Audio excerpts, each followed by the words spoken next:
Donc j'ai essayé de faire passer toutes ces émotions et de raconter de manière sincère mon parcours. Je le fais aujourd'hui, même si je me suis interrogé très longuement sur l'opportunité de sortir un tel livre alors que ma situation judiciaire n'est pas encore totalement réglée. Mais je le sors parce que je m'étais dit pendant 5 ans, je ne me suis jamais exprimé. Ni publiquement, à travers des médias, ni même à titre privé, sur le fond de l'affaire. J'attendais vraiment de le faire devant les tribunaux. Je me suis exprimé devant les tribunaux, les débats ont été publics, contradictoires, ils ont été relayés par la presse, tous les éléments du dossier ont été étalés publiquement, ma vie a été étalée publiquement. Et aujourd'hui, je me retrouve avec un jugement qui a été prononcé par le tribunal correctionnel, un jugement d'une peine de 30 mois d'emprisonnement ferme, donc un jugement sévère.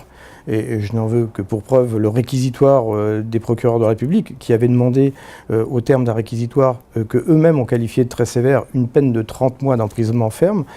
Je me retrouve donc avec cette peine de 30 mois d'emprisonnement ferme et un appel du parquet qui pourtant a obtenu la peine qu'il avait réclamée. Donc j'ai été dans un moment d'incompréhension totale.